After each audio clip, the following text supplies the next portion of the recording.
President.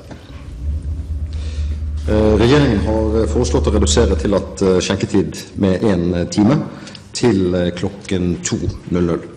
Forslaget vil ramme lønnsomheten i hotell- og restaurantnæringen, men også en rekke kulturaktører som klubber, scener og festivaler, som alle er avhengige av alkoholomsetning for å klare seg. Kulturaktører over hele landet mobiliserer nå til kampanje for å stoppe regjeringens forslag. Og også kulturministeren har møtt representanter for disse. Hva vil kulturministeren nå gjøre for å hindre at forslaget gjennomføres og rammer kulturlivet? Statsråd Anniken Huitfeldt. President, forslaget om å innskrenke alkohollovens maksimaltid for skjenking med 1 time fra 3 til 2 har vært ute på en bred høring. Et flertall av høringsinstansene støtter forslaget, men forslaget er enda ikke ferdigbehandlet. Forslaget er begrunnet i at alkohol er et rusmiddel som forårsaker mest alt sosiale og helsemessige skader i Norge. Det er også dokumentert at sene skjenketider er årsak til mye vold og bråk, særlig på nattetid til lørdag og søndag. Ifølge Statens institutt for rusmiddelforskning viser flere studier at en betydelig andel av voldssituasjonen oppstår på eller ved skjenkesteder.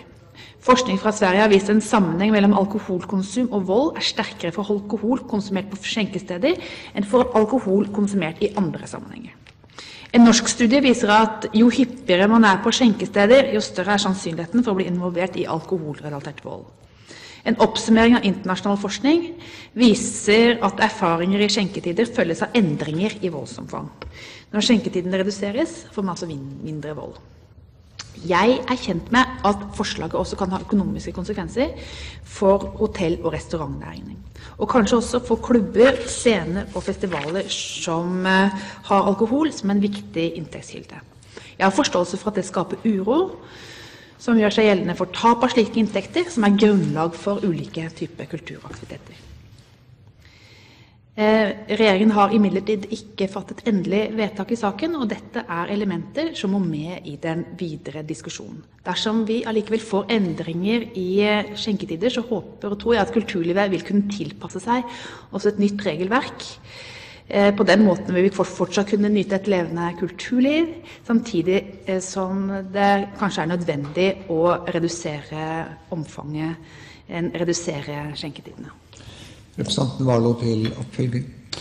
President, jeg takker for svaret, og jeg tolker statsråden dit hen at hun er oppmerksom på kulturlivets synspunkter i denne saken og vil bringe de videre inn til den endelige diskusjonen i regjeringen. Det var i alle fall min fortolkning av den delen av svaret.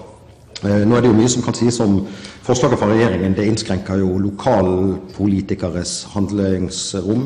Mange kommunestyrer har jo selv på eget initiativ vedtatt strammere skjenkeregler enn det som har vært de nasjonale reglene, men den handlefriheten forsvinner jo, eller blir i alle fall innsnevret nå. I tillegg er det jo også det næringspolitiske aspektet ved dette som rammer en bransje som fra før sliter med virkningene av finanskrisen. Men nå er det jo kulturministeren som jeg har stilt spørsmålet til, så jeg vil gjerne ha bekreftet at kulturministeren vil bringe disse synspunktene og hensynet til kulturlivet inn i diskusjonen i regjeringen.